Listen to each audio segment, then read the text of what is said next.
I was 7 months pregnant when my mother-in-law grabbed my arm and dragged me across her marble floor like a piece of trash. She screamed that I was a gold digger who had ruined her son's life. What she didn't know, I was a decorated military colonel who could end her family's fortune with one phone call. And that's exactly what I did. Hey everyone, my name is Isabella. And before you judge me for what I'm about to tell you, I need you to understand something.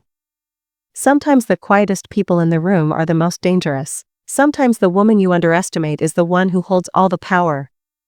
And sometimes karma doesn't just knock on your door, it kicks it down with military boots.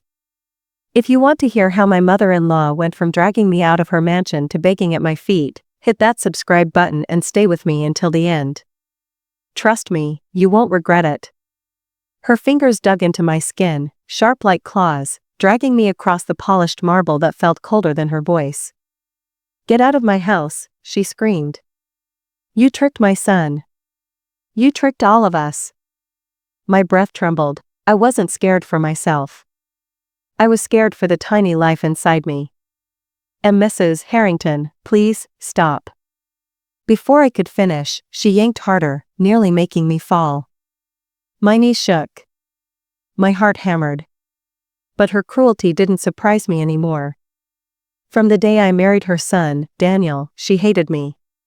Not because I was bad. Not because I was rude. But because I wasn't her level. Not wealthy. Not glamorous. Not someone she could brag about at her charity luncheons. Just an ordinary woman with a warm heart and a quiet nature. At least, that's what she thought. She didn't know who I truly was. What uniform I had worn. What authority I carried. What powerful people owed me favors. She only saw silence and assumed weakness. But that day, as she dragged me across her mansion's floor while shouting to the servants that I was nothing but a burden, something inside me snapped, not with anger. Not with rage. But with icy, military-level clarity. I straightened my back slowly, brushing dust from my dress. Are you done? I asked softly. She froze, shocked that I dared speak. How dare you? No, I interrupted, my voice steady. How dare you put your hands on a pregnant woman? Her face reddened. You deserve it. I shook my head slowly. Not in fear. But in disappointment. You have no idea, I whispered, what line you just crossed. She scoffed. You're nobody. And that's when I gave her the first warning she didn't understand. Mrs. Harrington, you might want to rethink that sentence before it destroys everything you own. She laughed. A sharp, cruel laugh. And I realized she had no idea what storm was coming for her. Daniel rushed into the hallway just as his mother released my arm. Mom, what are you doing? He shouted, kneeling beside me. Oh please, she scoffed. If she's strong enough to trap you into marriage, she's strong enough to survive a little pull.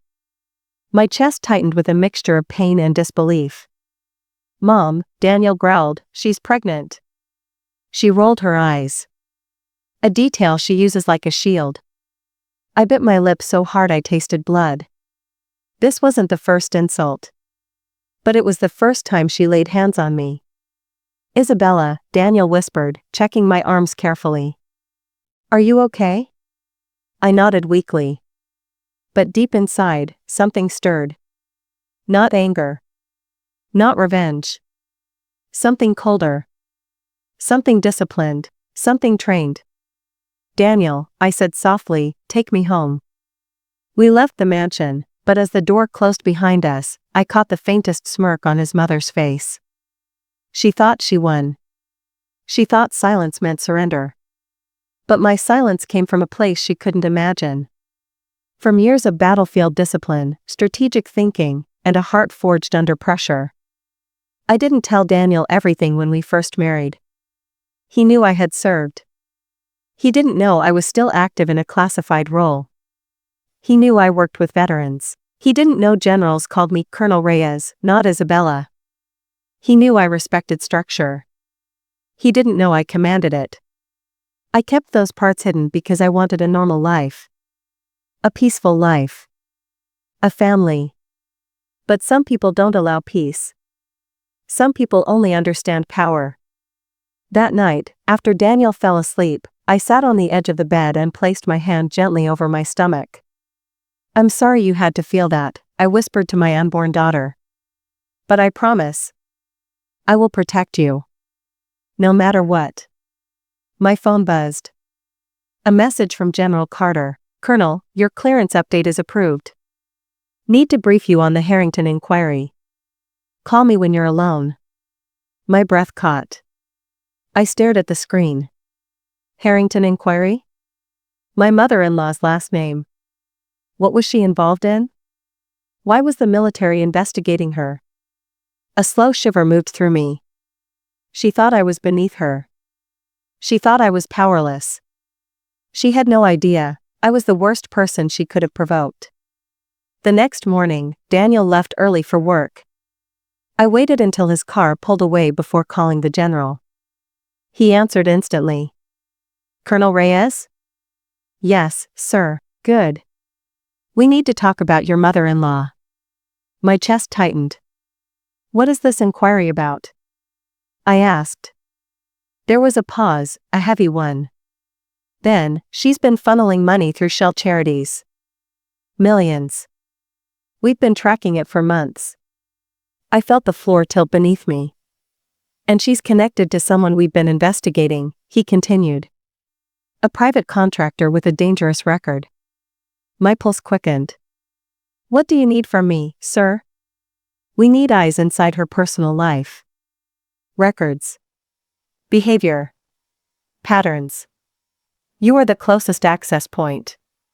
Access point, so the military wanted intel. And fate had placed me in the perfect position. "Sir." My voice tightened. "She put her hands on me yesterday. Hard.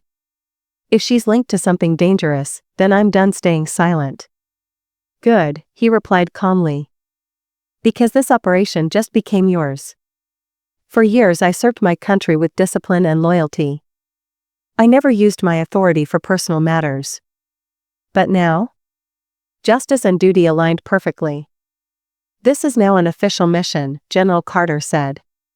"And Isabella, I trust you with it." When the call ended, I stared at my reflection. Not as a wife. Not as a pregnant woman. As a colonel whose mother-in-law had just declared war without realizing it. 2 days later, Mrs. Harrington sent me a message, "Come to the mansion. We need to talk. And come alone." Daniel didn't know about the message. I didn't tell him. This wasn't a family conversation anymore. This was a mission. When I arrived, she stood at the entrance wearing a silk robe with diamonds sparkling around her throat. "Come in," she snapped coldly. Her tone was sharp. But her eyes? Her eyes were nervous. "Good." She closed the doors behind us and crossed her arms. "I heard you're telling people that I mistreated you." I raised an eyebrow. "You did." She scoffed. "Oh please. Women like you play victim so easily." Something hot rose in my chest. Not rage. A deep, quiet, controlled fire. "I don't need to play victim," I said slowly. "I just need to speak the truth." Her lips tightened. "You need to understand something," she said, stepping closer. "This family is powerful. We choose who stays, and who disappears." I tilted my head. "Is that a threat, Mrs. Harrington?" "It's a warning." I smiled, a small, cold smile. "Then here's mine." I pulled a small card from my purse and placed it on her crystal table. She picked it up and frowned. "Colonel Isabella Reyes. Clearance level 7. Her face went pale. You're military?" "No," I corrected softly. "I am military command." Her mouth opened. No words came out. "And your charities?" I continued calmly. "Your financial records? Your private contractor friends?" Her knees wobbled. What do you know?" "Enough," I said. "More than enough." I stepped closer. You dragged a colonel across your floor. You threatened someone protected by multiple agencies. You crossed the wrong woman. She stumbled back. Please, don't. But I wasn't finished. From now on, everything you do, every call you make, every dime you move, I'll have it. Directly. Her eyes filled with fear. This was no longer a war of insults. This was oversight. Official oversight. That night, chaos erupted in the Harrington mansion. Agents executed search orders. Computers were taken. Documents seized. Phones collected. And the woman who once dragged me stood shaking in her designer heels. She tried to call Daniel. Agents stopped her. She tried to call her lawyers. Phones confiscated. She tried to run. Doors blocked. What is happening? She screamed. The lead agent answered plainly, an active investigation. She turned her terrified eyes to me.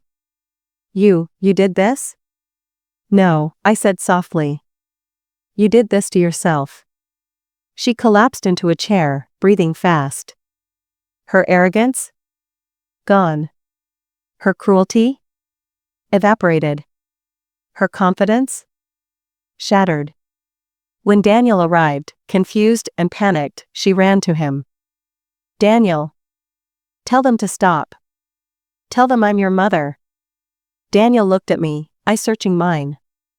Isabella, what's going on? I exhaled slowly. Everything she accused me of? Everything she tried to ruin? I pointed at the officers. It turns out she's the one who's been hiding things. Daniel stared at his mother. At the woman he idolized his whole life. And for the first time, he saw her clearly.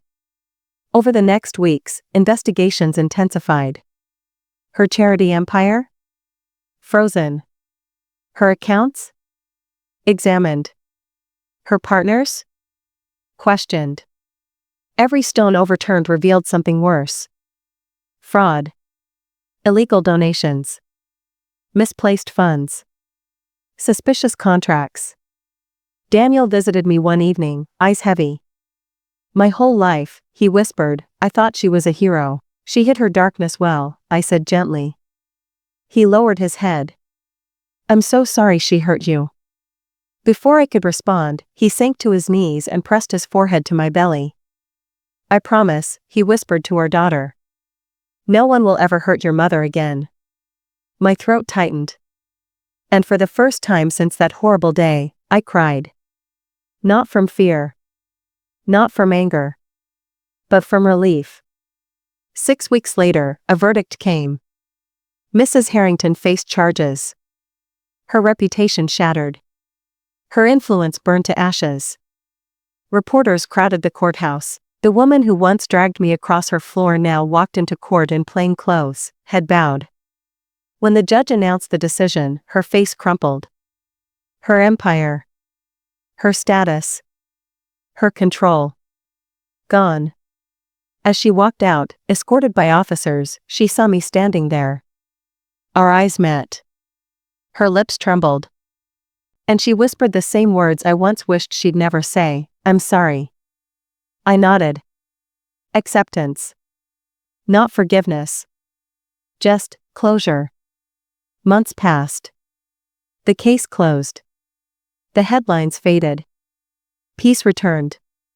One evening, as rain tapped gently against the windows, I held my newborn daughter in my arms.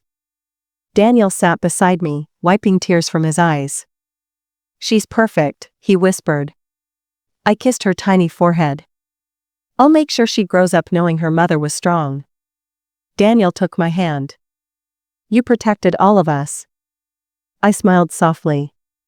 No, I whispered. I protected what mattered. Our daughter's delicate fingers curled around mine. And in that quiet moment, I realized something. Karma doesn't always arrive loudly. Sometimes it arrives through truth. Sometimes through justice. Sometimes through a woman finally standing her ground. The mother-in-law who once dragged me across her marble floor? She was gone. But the woman I became because of her? stronger, calmer, unbreakable. Sometimes silence is not weakness. Sometimes it is the warning before the storm.